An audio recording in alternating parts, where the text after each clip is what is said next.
bawat paglipas ng araw, hatid ng pagtubok ng magkamensya na ay sumisira sa magandang pangarap. Ano man ang iyong pagkatao, noon at ngayon, huwag kang padadala sa mga pangyayari, sapagkat sa bawat balaki ng likha, kasama ka, kaibigan. Araw-araw, Lunes hanggang Biyernes.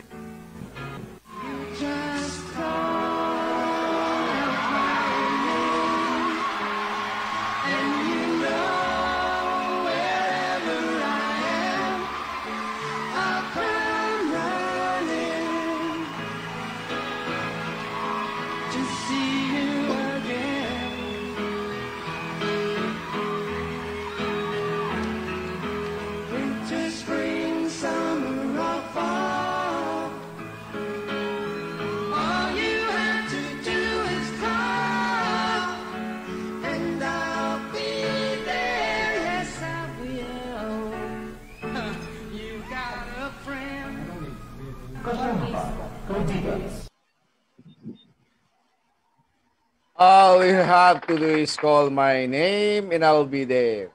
Magandang araw, Pilipinas. Good day, world. Welcome sa programang Kasama Ka Kaibigan. Ang programang Kasama Ka Kaibigan ay ang programa po ng Sundalo May K para sa bayan. Ito rin po ang programa na nagbibigay impormasyon sa 14 na batayang sektor na nakapaloob sa National Anti-Poverty Commission ang NAPSI. Ang NAPSI po ay programa ng ating Pangulong Rodrigo Roa Duterte upang itaas ang antas ng pamumuhay ng ating mga mamamayan. Ito po inyong kaibigan, ang bulagcaster ng bayan, Romualdo Constantino sa Pascual po. At siyempre kasama po natin ang ating po naman Technical Assistant Abby Garcia San Pascual, Technical Director Adrian De Los Reyes. Siyempre, magandang araw po sa ating ninong EFI Chairman Elmer Francisco.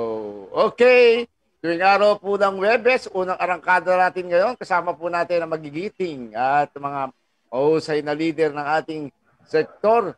Tuwing araw po ng Webes, ang kaibigan kong may K, yan po ang ating segment tuwing araw ng Webes. At wala na masyadong palabok pa, pakilala na natin ating makakasama ngayon, dating NCDA Executive Director Miss Carmen Reyes Subiaga. Magandang araw, Miss Carmen.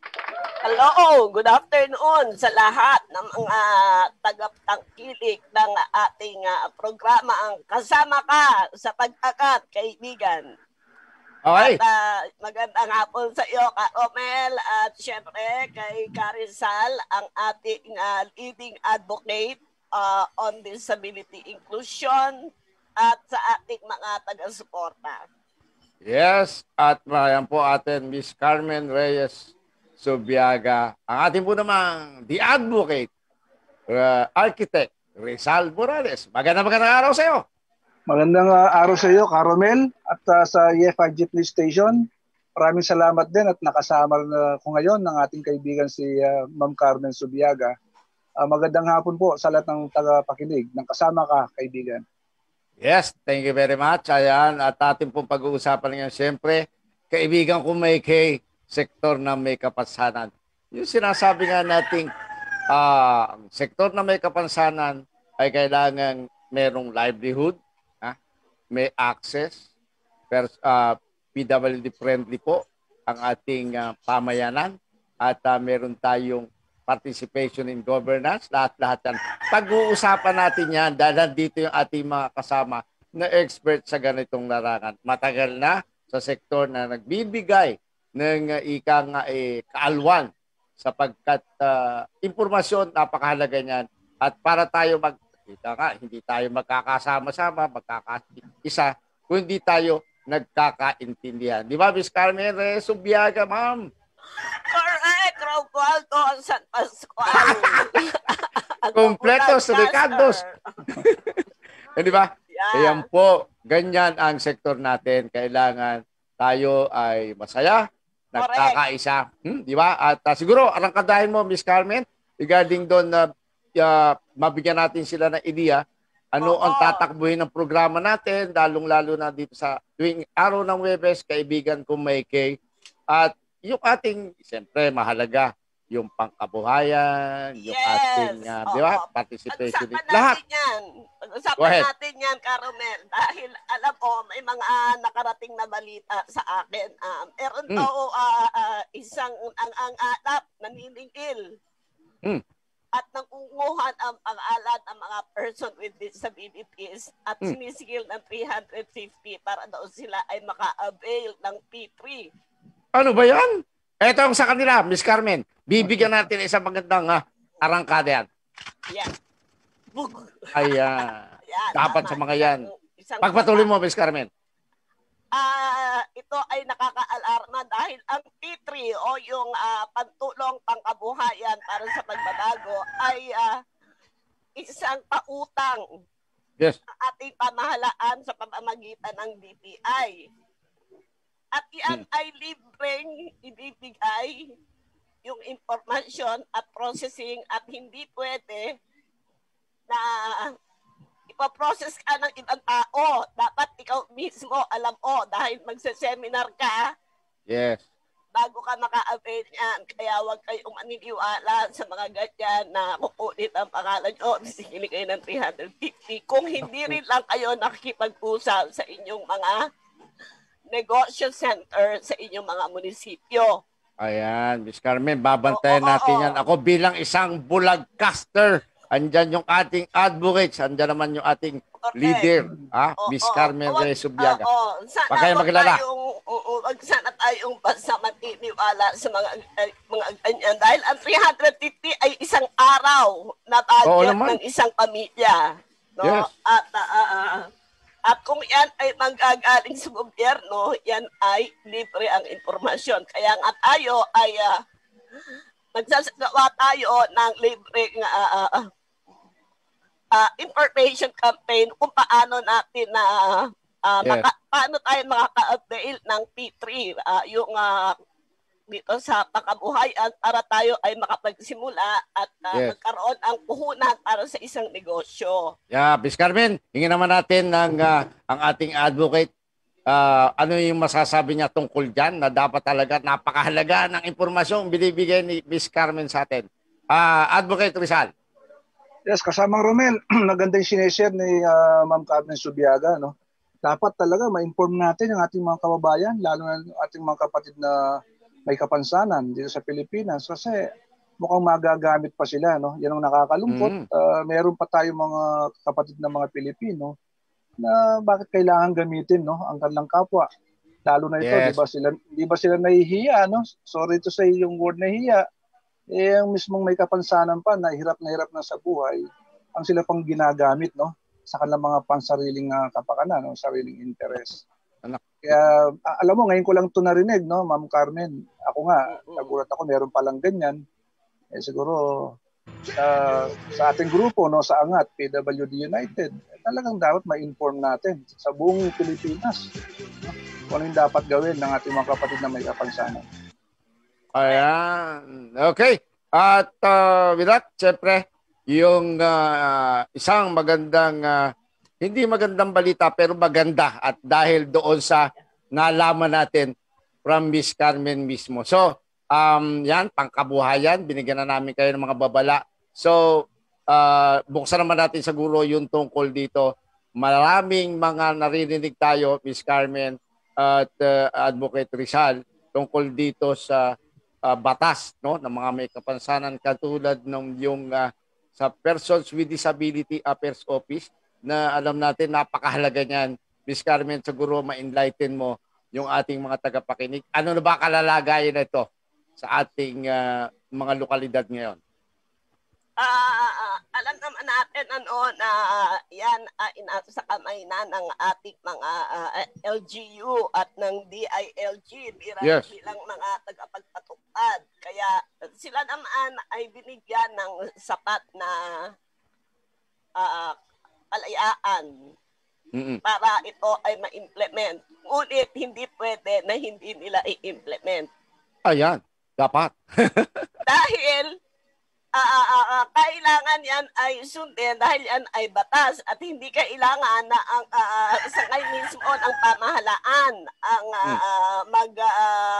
magbabiolate o aabusuhin ang hindi pagsunod sa batas na ito dahil yan ay unfair sa mga person with disabilities sa inyong mga mamamayan, no? Kaya nga ang katwiran kasi nila ay yung tungkol sa pag-alagay ng posisyon. Yan ay nasa batas din yan. In fact, kaakibat ng implementing rules and regulation ay ang circular ng DILG, ng Civil Service Commission, na nagtatalaga na itong at ng DBM na itong mga posisyon na ito ay na-approve na sa level ng CSC at ng DBM. Yes. So dapat Miss Carmen, ang dapat diyan yung mga organisasyon natin, lalo-lalo na dyan sa mga bayan, syudad at lalawigan. May isa pang importante na hindi marahil nare-realize nitong mga nagsusulong, no, na ang CEO, dahil sila ay gagawa ng ordinansa para sa implementasyon, ay maaari kung gusto nila, kung ayaw nilang i-permanent position yung head of office. Pwede silang mag-create ng dahil sinasabi ay wala daw person with disability na eligible sa kanila. Ano ko? Kasi nuwalingan yan. In fact, ang person with disability ay preferably hanggat wala pa person with disability, pwede ka mag-appoint ng hindi disabled. Yan ang malinaw doon, Ms. Carmen, na huwag nilang ikutan yung batas dahil doon sasabihin walang qualified persons with disability. Meron. Wala lang silang... Ito naman ang pwede dyan na kung walang person with disability na may qualification na hinahanap, pwedeng ang mayor ay mag-appoint ng kasi under naman ng office niya yan, ng mayor, executive assistant position. At yun ang kanyang pwedeng ilagay na PIDAW head. Under niya, coterminous. At yung sinasabi nila, Miss Carmen, na dahil nga doon sa parang paikot, dahil nga doon sa ayaw, kumbaga may iwas na maglagay ng office, yung binabanggit mo, talagang iyan ang dapat gawin kasi yung, lalo na yung mga dating, sabi nga natin, nagkaroon ng focal office at meron na rin mga opisina na hindi naman functional dahil nga doon sa pigil na pigil yung implementasyon. So, yung mga nandyan pwede namang magpatuloy, di ba? Correct, oo. At lalo persons with disability, di ba? Oo, halimbawa, yung mga posisyon, kung ayaw nila na ang head ay habang buhay doon sa posisyon, pwede nilang gawing coterminous yan kung ang plantilla item ay nasa ilalim ng Office of the Mayor. Yes, at kung ano yung akma doon sa kakayahan. Diba? Ng ating mga PWD. Mag-create kayo ng executive assistant 4 para mag-qualify siya as PIDAW head. Hindi pa kailangan ng civil service yan. Dahil yan ay based on the trust of the mayor. Prerogative ng executive yan, local executive. Correct. Diba? At kung hindi nasisiyahan si mayor sa kanyang performance, hindi tanggalin. Pitik agad, diba? Yes. Pitikin agad yan kung hindi nagpe-perform. Basta ang mahalaga doon, Miss Carmen, ang ilalagay nila o dati na i-maintain nila kung persons with disability, kwalipikado sa isip, sa utak, sa lahat ng bagay, wala lang siyang civil service, pwede po yan, di ba, Miss Carmen? Ang kasi natin, dapat isipin natin na ang PIDAW position ay technical position. Yes. Iba ang leadership qualification. Although nagwe-wait din yan, pero dapat ang tao na ilalagay po dyan ay may sapat na kaalaman, may managerial function, marunong siya sa program, alam niya pero Miss Carmen, government rules. Yes. Pero Miss Carmen, ilinawin natin kasi parang nga doon sa yung halimbawa talagang ang sinasabi nila walang kwalipikado. Basta ang nabanggit mo nga, malinaw na malinaw, lagyan ng pansamantala na kwalipikadong may kapansanan as technical assistant, whatever anumang yung prerogative ng local executive, maski pinapaboran niya kanyang tao, basta persons with disability na magmamahal sa kanyang sektor, at the same time, kwalipikado, may alam.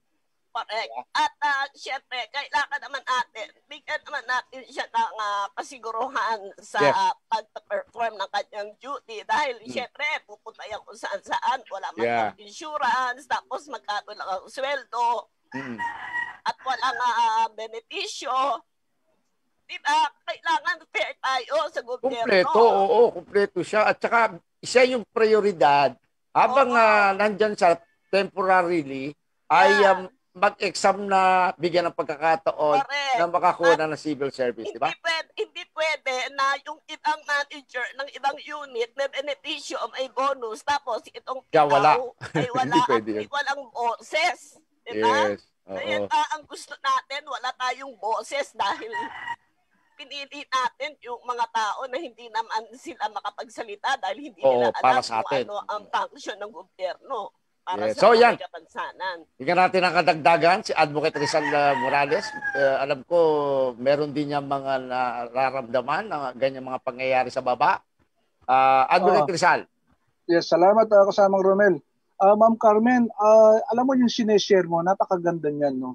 Ang tanong ko lang, Ma'am Carmen, alam kaya ng local executives na pwede silang mag-create ng sinasample na, sinasabi mo sample na gawing executive assistant 4 para kung hindi man siya qualified as hindi siya eligible, wala siya civil service eligibility. Baka kailangan natin i-promote yan. Kaya nga kung hindi nila alam ang takbo ng gobyerno, mananatili silang nakanganga at naghihintay ng isang civil service eligible na uupo doon. At kung hindi sila marunong makipag-coordinate, makilabi sa kanilang mga mayor, makipag-usap, anong aasahan mo pag naging pinaw ang mga yan? Yes. Ms. Carmen, yan ang ating bahagi ng programang ito. Kasama kita, kasama naman natin si Advocate Rizal na maiparating natin at may pagkakataon, alam ko maraming pagkakataon, mag-invite tayo ng mga local officials o taga-DILG na kasama natin dito para tutukan ng ating mga kapwa may kapansanan ano yung kanilang mga karapatan para maging bahagi ng Persons with Disability Affairs Office, Ms. Carmen, di ba? Isa pa, Carmel, no? Ito mga taga-DILG na to, palusot ng palusot yan. Ayan! Ano ba dapat yan sa mga yan, Ms. Carmen? Mga person with disability, dahil ito naman mga person with disability, kapos din ang kanilang kaalaman. At ngayon, nagpupos sila para i-attend ang PIDAW. Yes.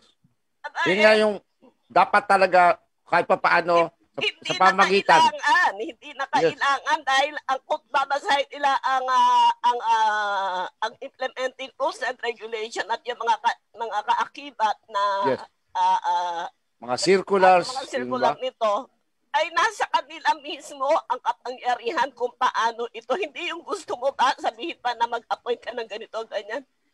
Kaya nga kaya yun ang gusto natin. Alam mo, talagang sa halip na nasa advantage na natin ng batas, baka mamaya mawala pa yung advantage na yan.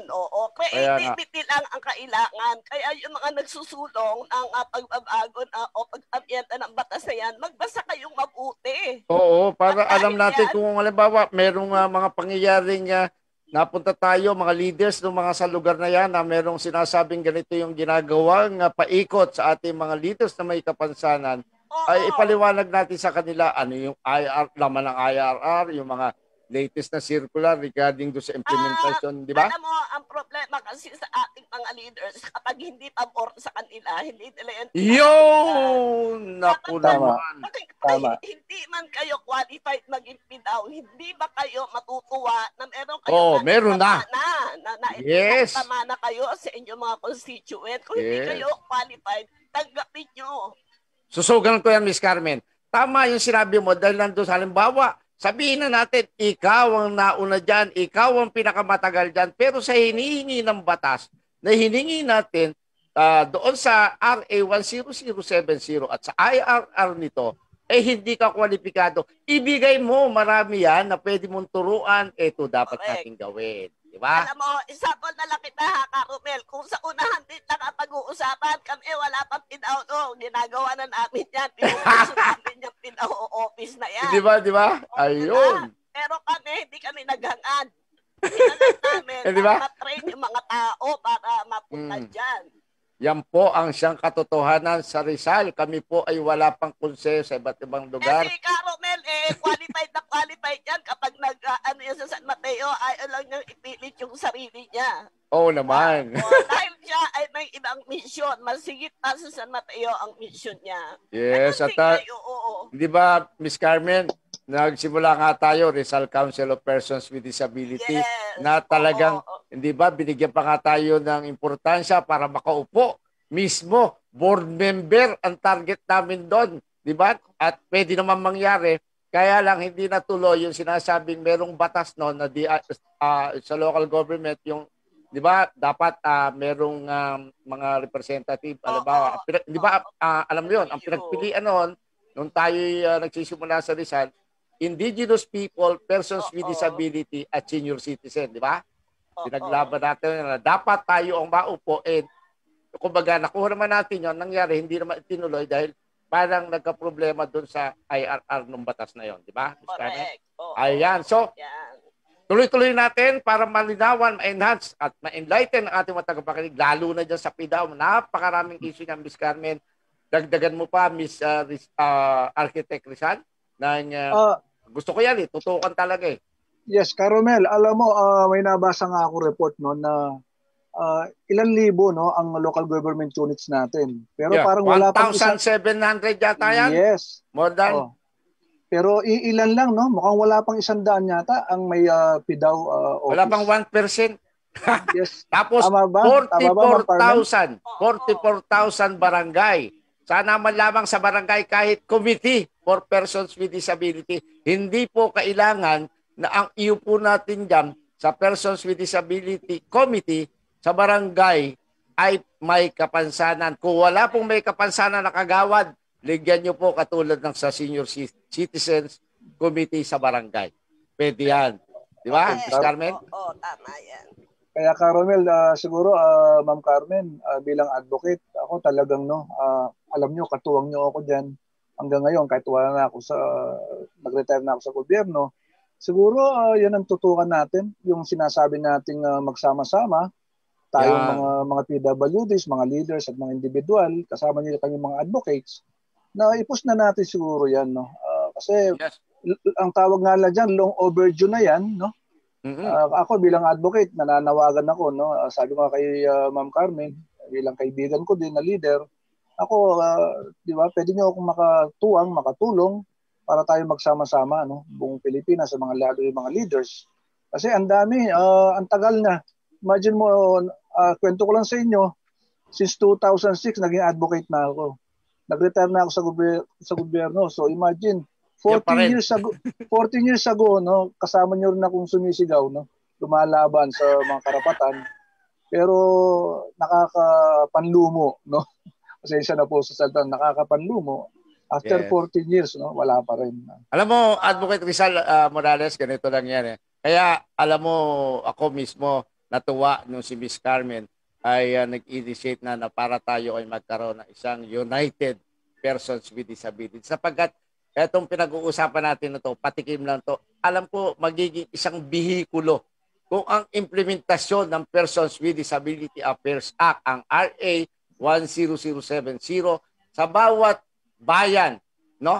O probinsya man lang masimula natin dahil pwedeng iyan ay unahin sa pagpunta-punta ni Ms. Carmen, pag-ikot na halimbawa o pagkakaroon ng mga Zoom meeting natin, matalakay natin yan para alam mo pagka meron tayong PIDAW, maski sa lalawigan lang at nakumpleto natin, laking bagay niyan sapagkat katulong ni Ms. Carmen at ni Advocate Rizal Morales ang magiging mga PIDAW focal persons and officers natin. Di ba? Opo, tama po yan, Carmel. At sa doon naman sa sinasabi natin na pag-amyenda, no? Actually, yung meron tayong dapat i-amyenda na yung mga 4, 5, 6 class municipalities.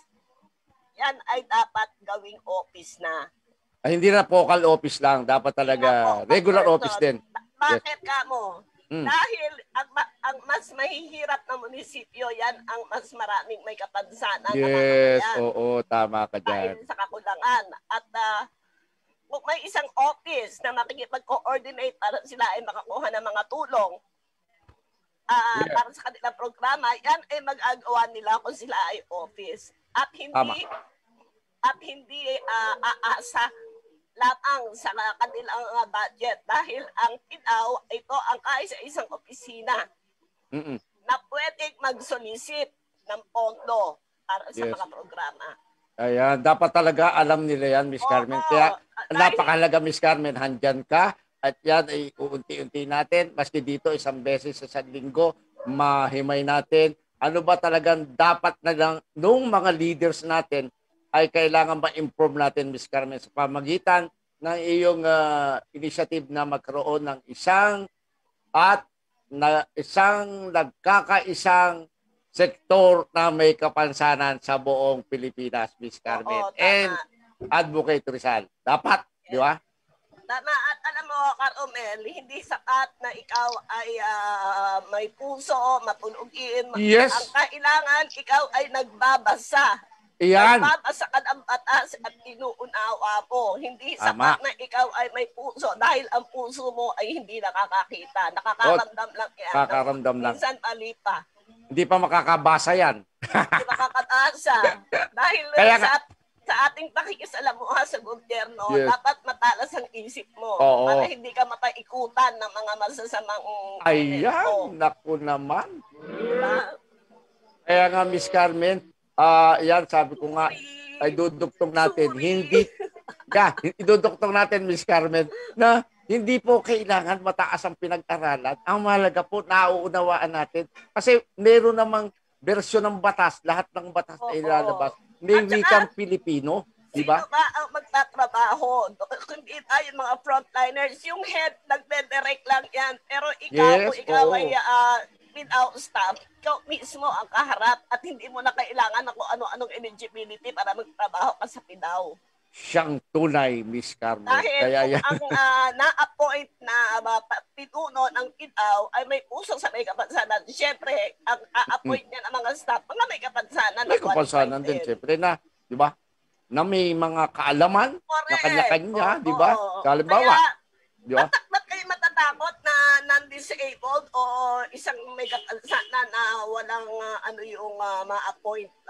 Ang mahalaga kung siya ay may puso talaga sa may kapansanan at nag-iisip ng tama, no? Tama, paraan para doon sa sektor. Ang isang PIDAW na walang staff with disability ay isang inutil na PIDAW. Yes, hindi yung PIDAW. Dapat yan tao daw. Tama ka.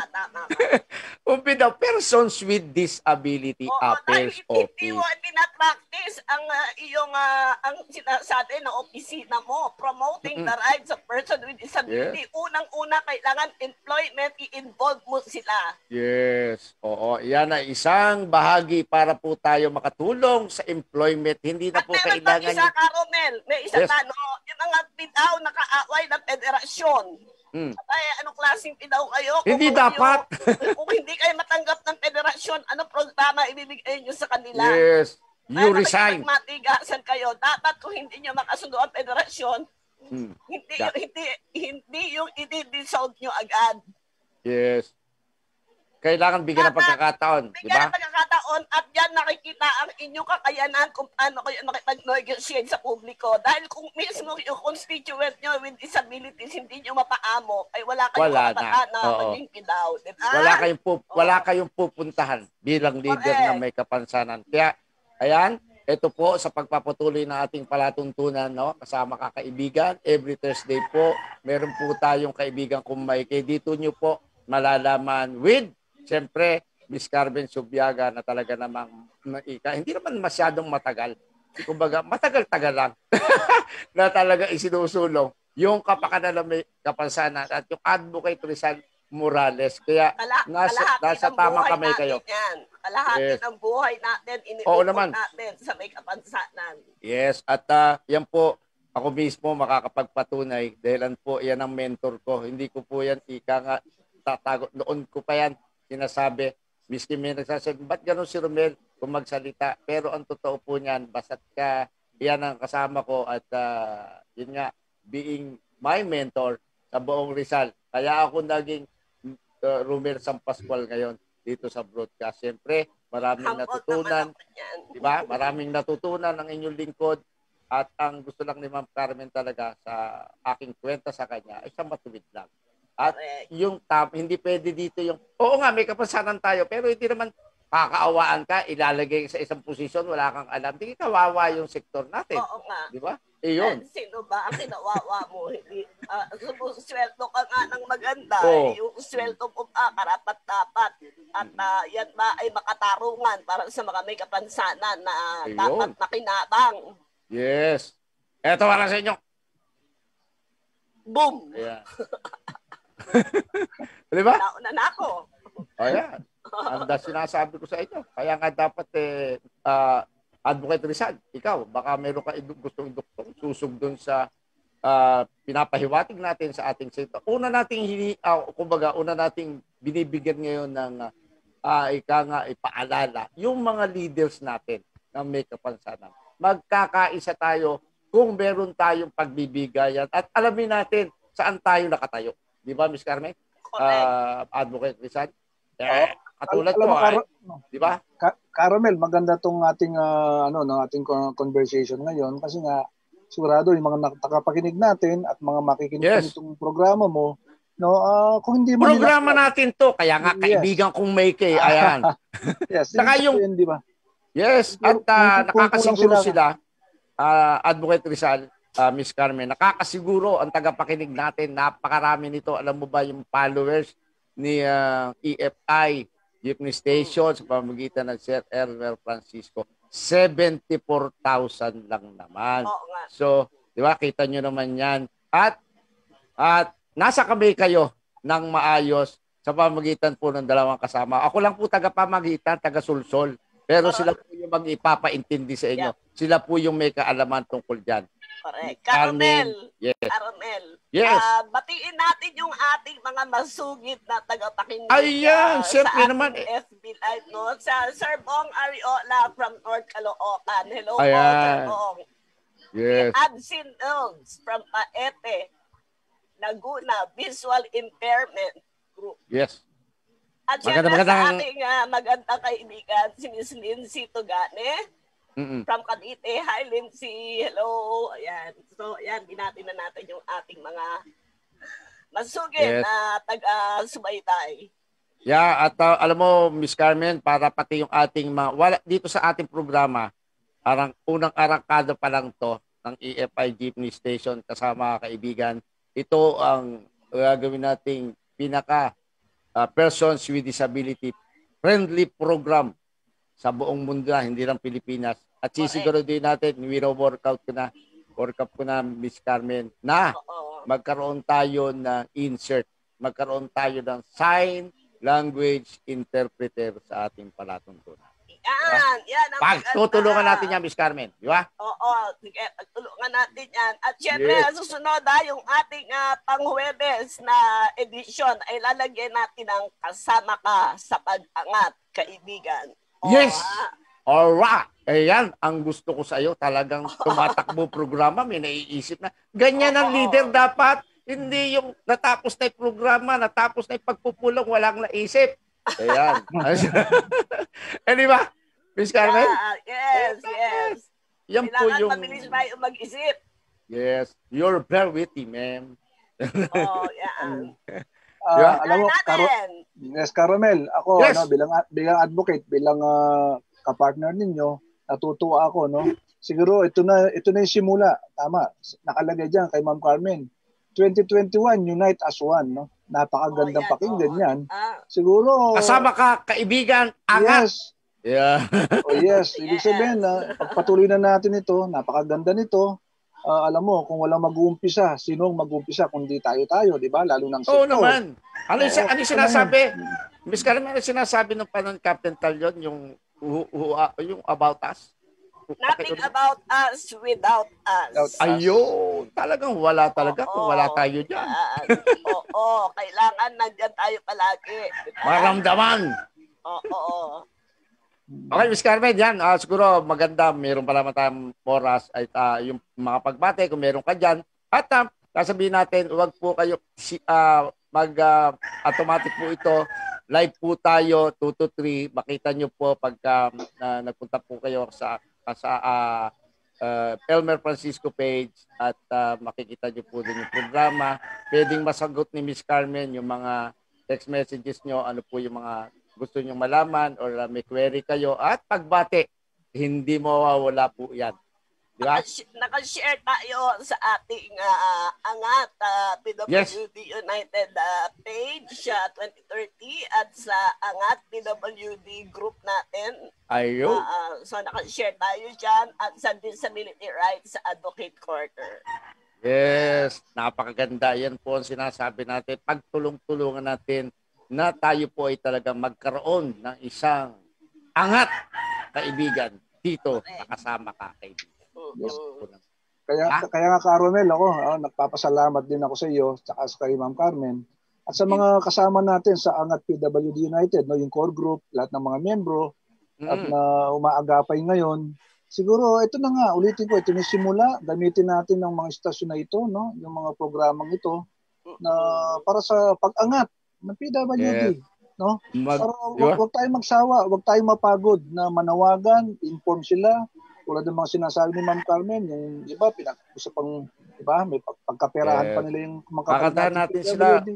Yes, gamitin na natin to. Yes, Advocate Rizal, kantahan natin sila. Magsimula ka. Diba? Dapat simulan mo na ngayon, ha? Diba? Oo. Kailangan bago tayo. Ito pa ba natin? Di ba? Yeah, at ito na ang simula, Carmel, Carizal, dahil 2021 Unite as One, and that begins sa first Thursday of the month. Yan, nagkakaisang. Yes, sinulan natin ngayon yan. Tandaan nyo ang araw. A7 ng Enero. Lucky 7. Ayan. Di ba? Lahat naman ng... yes. Caramel, sigurado yung ating kasamang si Ma'am Carmen Subiaga, sigurado marami pa kayong dalawa, lalo na kilala niyo yung mga leaders na pwede nating makasama, yung totoong makakasama. Yes. Yung walang di ba? Walang mo ng personal interest. Oo. Makasama natin sa mga interviews mo, di ba? Yep. Every Thursday bibigyan natin ng pagkakataon si Miss Carmen mismo ang magkuha ng kanyang igigilingin natin dito sa programa na leader ng sektor na makakasama natin para mabigyan ng impormasyon ang ating mga kasama sa sektor na may kapasanan. Miss Carmen, every Thursday, andyan si Rizal Morales, ating advocate, ay ako lang ang magiging taga-sulsol. Yes, Carmel, Carmel, di ba? Caramel, dagdagan ko. Yes. Diba, kahapon, ang bisita mo, taga Region 8, no? Northern Samar. Oo. Paiikutin natin yan, Miss Carmen. Yes. Sinubulan ko, Region 8, si Raymond Gaspay. Kasama din natin yan, Miss Carmen. Kasama natin yan, si Raymond. The future, ano yan, Miss Carmen, the future regional head dyan sa ating... Alam mo, ang Region 8, inaalagaan ko yan. Yes, dapat lang. Nagkaroon kami na ang meeting with RDSWD and DOH local person na mismo nag-host. At napakaganda ang resulta nito. At sana tuloy-tuloy na. Oo naman, at napakaraming mga sumusuporta sa atin, no? Lalong-lalo na dyan sa Region 4A, from Palawan, mga bagong sibol na mga leaders natin, no? Si Renante Paigma, ayan, magandang araw sa iyo. Ha? And kasama doon sa magiging pagpipilian na Miss Carmen dito sa National Anti-Poverty Commission, si John Paredes ng Baguio. Ayan, mga talagang, di ba? siguro narinig mo na rin yung Kailan si ba? John Paredes. Kailan ba tayo magkakaroon ng NAPSI? Ang napag-uusapan, ang gusto ng DSWD ay gawin na parang virtual, pero pinag-uusapan pa mismo ng ating sektor. Kasama ako dyan, Caromel. Oo naman, nahandun ka. Wow, liip. Oo naman, siyempre. Dahil tayo ang magre-representan ng kababaihan sa NAPSI General Assembly. Kasama yan, si Miss Carmen at Bali sa Rizal. Sa buong Pilipinas kasi, bigyan natin sila na idea rin, Miss Carmen, tungkol sa NAPSI, di ba? Alam mo, Caromel, napakaganda sana ng NAPSI kung ito ay naibababa lang talaga lahat, no? Dahil ito ay isang behikulo para ang mga person with disability organization, yung mga BPOs natin ay makapag-participate. Yes, siyang tunay. Pero ang nangyayari dahil, alam mo, sa akin ang ano ba ang magagawa ng isang 4,000 pesos para ang isang NAPSI regional representative ay makaikot? Pero Miss Carmen, alam mo ang kulang doon? Ang kulang doon, Miss Carmen, alam mo ang kulang doon? Ako personal kong experience bilang council member representing the blind, Miss Carmen, yung kulang sa impormasyon ang kabuuan ng National Anti-Poverty Commission. Yan pa ang isa. Yan pa ang isa. At ngayon, paano kung tayo aasa lang tayo sa isang regional representative na hindi marunong gumamit ng cellphone o messenger? Ayan. Diba? Tapos ang maliligayang araw. Tapos na. Burado na ang region mo. Kaya nga, di ba? So, yan po ang ating sa gagawing General Sectoral Assembly ay meron na pong napili yan ay dumaan naman sa regional sectoral assembly about region. Nangyari na nakapili na Miss Carmen ng 5. Hindi ko pa lang siyempre pwedeng sabihin niya at pinadala na sila ng mga invitation. Ang kulang na lang ay yung maisakatuparan to. Pero gusto na rin ng pamunuan ng NAPSI at ang lahat ng sektor na magkaroon na ng talagang yung General Sectoral Assembly para makapamili ng mga bago na dahil alam mo overstaying na rin masabi natin dahil nga dito sa COVID-19 na to. Pero ganun pa man, tuloy-tuloy ang trabaho ng NAPSI Sectoral Persons with Disability at iba't ibang sektor ng ating lipunan. No? Sa araw nga, guest natin si Kauper, Alirosa. Kaya mahalaga din, makasama natin Miss Carmen sa National Anti-Poverty Commission. Ayan. At lahat, dumaan talaga to sa matinding screening advocate Rizal. And Miss Carmen. Tama. Sana nga. Oo. Kaya kinakailangan talagang ikaw yung nandiyan naman at malaking mahalaga maski sabihin natin yung pagpili ay maging ganap at nandyan yung ating mga talagang mga tumataya para yung sektor natin ay maiangat.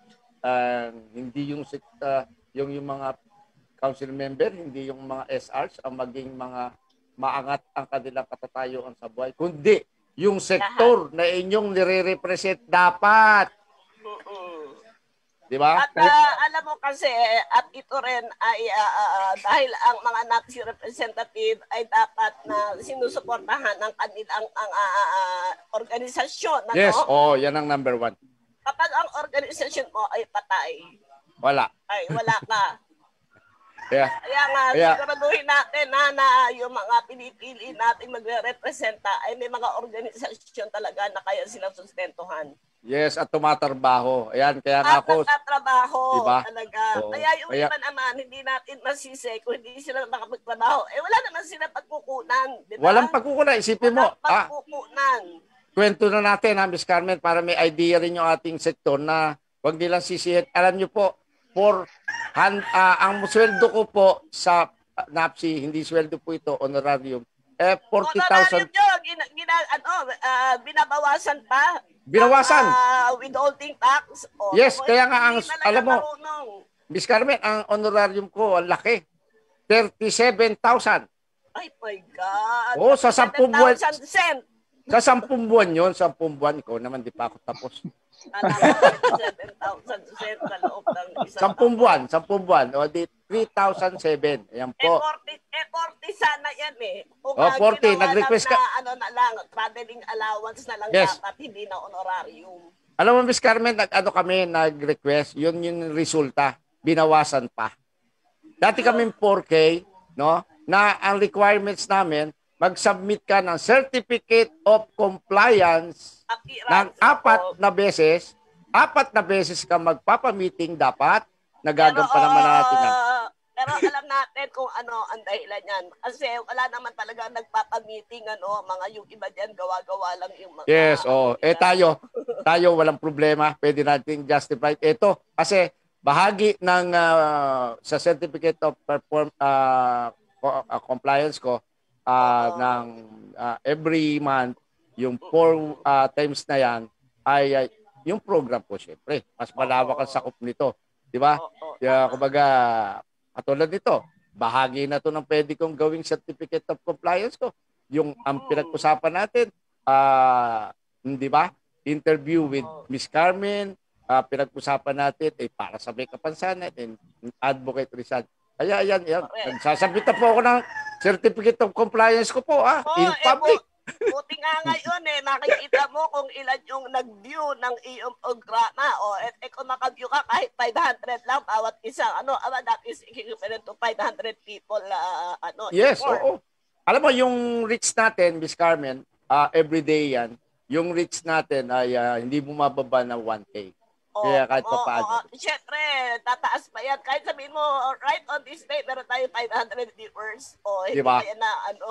Kaya pag manonood kayo, i-full view nyo para mabilang po kayo sa... Mabilang. At andito si Miss Carmen at si Advocate Rizal na pagtutulong-tulungan natin na yung programa natin ay makaabot siyempre sa target audience and natin po, listeners and viewers. Kaya po yan, tutok lang po. At ito ay panimula pa lang, mas marami pa tayong pagtutulong-tulungan na means para maipabot namin sa inyo ang impormasyon.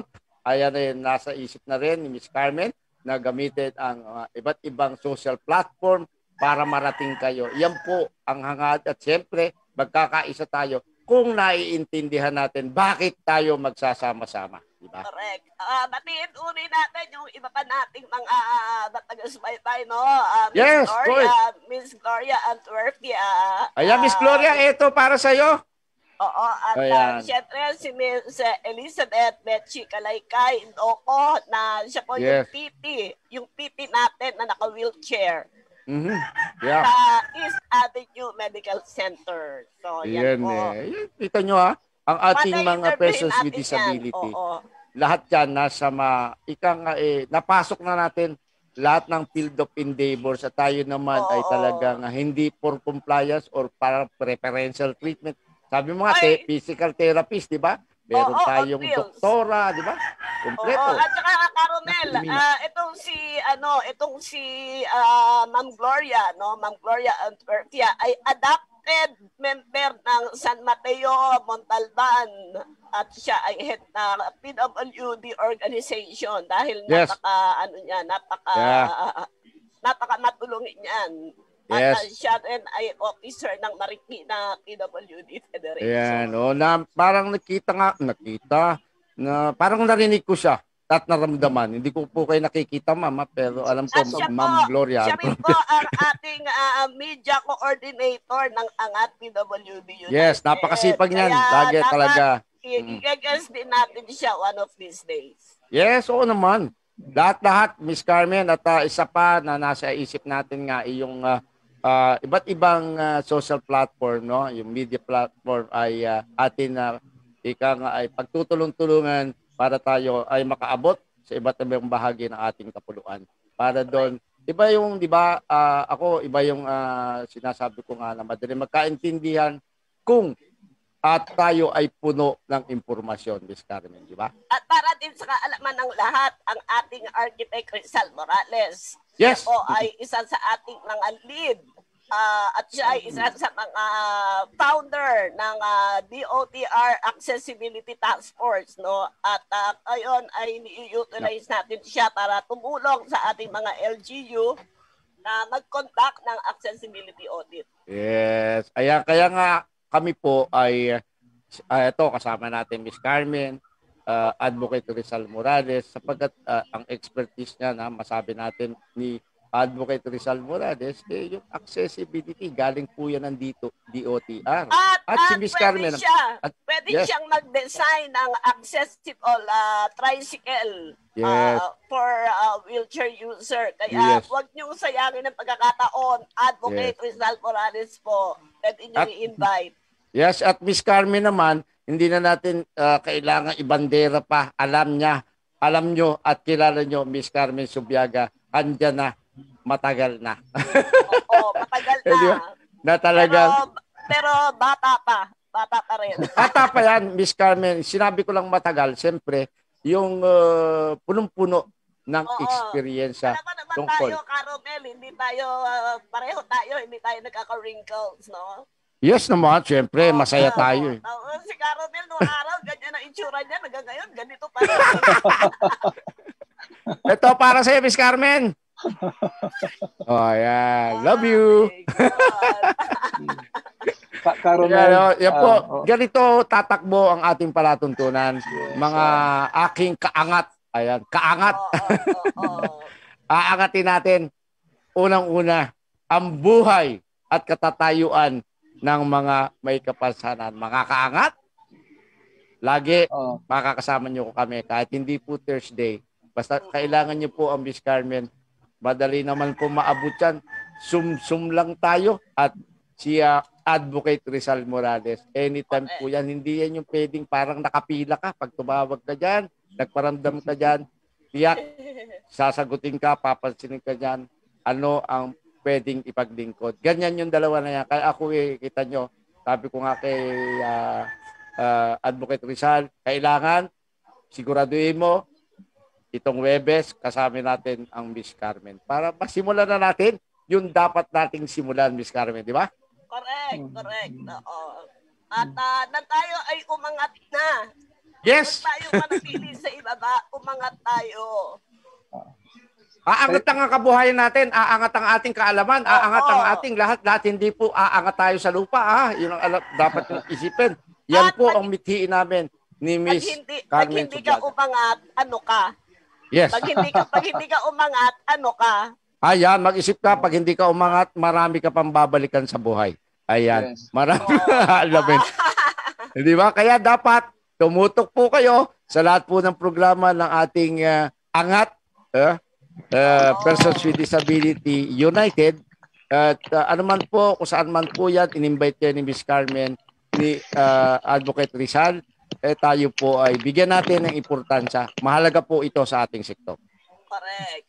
Yes, Miss Carmen. And Miss Architect Rizal, chinecheck ko lang akin. Siyempre, mayroon akong hiram na mata. Iba talaga yung... Kaya, siguro,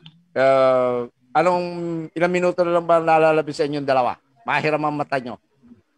7 minutes? Konti na lang. 7 minutes na lang.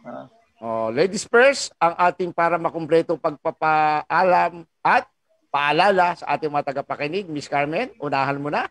Okay po, so inaasahan po natin na sa tuwing Huwebes, alas 2 hanggang alas 3 ay nagkakasama-sama tayo. At kung kayo po ay may mga gusto ninyo na talakayin natin, ay mag-post na po kayo, mag-PM lang po kayo sa amin. At yan ay ating tatalakayin. O kung kayo ay may mga tanong, yan ay ating sasagutin. Itanong nyo sa inyo, kaangat kaibigan.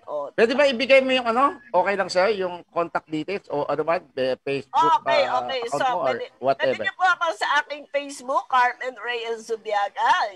Yan ang aking, at ang aking email ay carmenzubiaga@yahoo.com.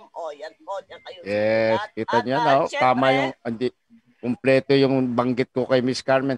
Carmen Reyes Subiaga. Yes. At pwede po kayong mag-PM sa ating Disability Rights Advocate Corner. At pwede rin po sa page ng Angat PWD United 2030 at ang PWD United Group. Doon po pwede po kayong mag-message at pwede rin po kayong sumali sa aming mga group chat na doon po ay nagkakaroon tayo ng mga talakayan doon sa loob at maganda po ang group chat natin dahil walang awayan at walang siraan. Miss Carmen, yung mga babatiin mo, yung ating mga ano mo na, pagsamantalahan na natin yung oras. Okay, go ahead. Batiin natin yung mga taga-Alabang, no? Yung Alabang Person with Disabilities Association, ang mga taga San Mateo Federation of Persons with Disability, ang mga taga Rodriguez, ang mga taga Marikina, si Joey, at ngayon tayo ay magdiriwang ng National Autism Awareness Month. Yes.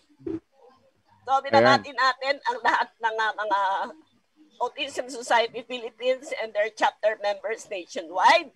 Yeah.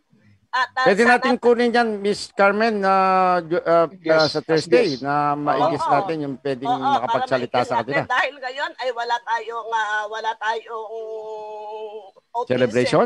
Angels Walk Philippines. Wala tayong Angels Walk ngayon dahil nga COVID. Dahil ang Angels Walk natin ay last year ay nasa 25,000 plus ang nag-attend. Ngayon social distancing. Pwede Angels Walk natin sa True Zoom. Virtual. Oo. Ano lang na tayo, Angels Fly in Zoom. Yan, okay. So, yes. Siguro next week ating iimbitahin ng ating kaibigan na mga taga-ASP. Yep, oo. So, lahat ng mga binati ni Miss Carmen, antabay lang kayo, every Thursday po yan. At kung may mga importanteng, katulad halimbawa, meron pang importanteng mga pag-uusapan, pwede po natin ipasok din yan daily po, Mondays up to Fridays po ang program natin, no? Hindi lang po sa every Thursday natin. Siyempre ito tutok para mismo sa advokasya natin para sa may kapansanan, but kung meron po mga importanteng update para sa kapakanan ng sektor, bukas po ang ating palatuntunan kasama kaibigan Miss Carmen and Sir Rizal, Advocate Rizal. Okay, so okay. And Advocate Rizal. Sige, maraming salamat sa pag-imbita sa istasyon natin. Kasama ka, angat, kaibigan. Gusto kong batiin ka, Romel, no? Siyempre, yung mga partners natin, lalo na yung club ko, no? Yung Rotary Club of Downtown Manila, na kaagapay natin ngayon, no? Sa pagtulong sa mga PWDs. Kasama rin natin, no? Sa partners natin ng Archdiocese of Manila, Ministry for PWD, at ganun din yung Diocese of Novaliches, no, si Father Nonet, ang head ng PWD Ministry, yung Leonard Cheshire Philippine Foundation, no, si Ma'am Hazel, sila Ma'am Elisa, MMDA focal person, si Don Pradejas, mga partners natin yan, no. Tsaka yung mga bagong partner ko ngayon, no, Ma'am Carmen, yung mga special ministers of the Holy Communion nung sa ng Twin Hearts of Jesus and Mary, no, alam mo, marami na tayong nakakasama ngayon bilang advocates, no? Ihanda na natin yung ating recollection month sa kailangan planuhin na natin. Yes, oo. Mahalaga yan. Kailangan natin ng spiritual pagpapalakas ng ating paniniwala. Yan ang isa nating programa, yung ating spiritual strengthening ng ating pananampalataya. Yes. Carmel, dagdag ko, baka makalimutan ko, yung Go ahead. Yung District 3810 ng Rotary International, no, sa pangunguna ni Governor Odie Tariela, no, alam niyo, Sabado mamimigay na naman ng mga free eyeglasses sa PWDs, saka mga prosthetics and wheelchair, no, tuloy-tuloy ito. Yun lang, gusto kong pasalamatan dahil partner natin sila. Yung na-mention kanina bago tayo magtapos, Carmel, napakaganda nitong programa, no? Itong programang ito kasi yung ang sinasabi nyo kanina na kulang tayo sa information drive, no, sa NAPSI o iba pang mga ahensya ng gobyerno. Ito siguro gamitin natin yung platform, yung mga platforms na sinasabi mo. Yes, dito natin idadaan yan. Yes, hindi lang yun, Carmel. Para marinig ang boses sa regional, yung mga leaders natin sa regions. Hindi lang Metro Manila. No? Hindi lang sa Metro Manila. With that, salamat thank you. Sa ating Miss Carmen Reyes Subiaga, sa ating Advocate Rizal Morales, Ayan, magkarinigan tayong muli. Kasama natin, Ms. Carmen Reyes Subiaga, Advocate Rizal Morales. Thursday po, 2 to 3 dito po sa ating EFI Jeepney Station. At siyempre, salamat sa ating nakaagapay sa ating technical assistant natin po, Abby Garcia San Pascual, Technical Director, si Sir Adrian De Los Reyes, and EFI Chairman Sir Elmer Francisco. Thank you po. Bye! Ito po, ang inyong kaibigan, ang bulagcaster ng bayan, Romualdo Constantino San Pascual po, para sa programang Kasama Angat Kaibigan. Alright! Salamat po. Magandang hapon. Kaibigan, hanggat ako'y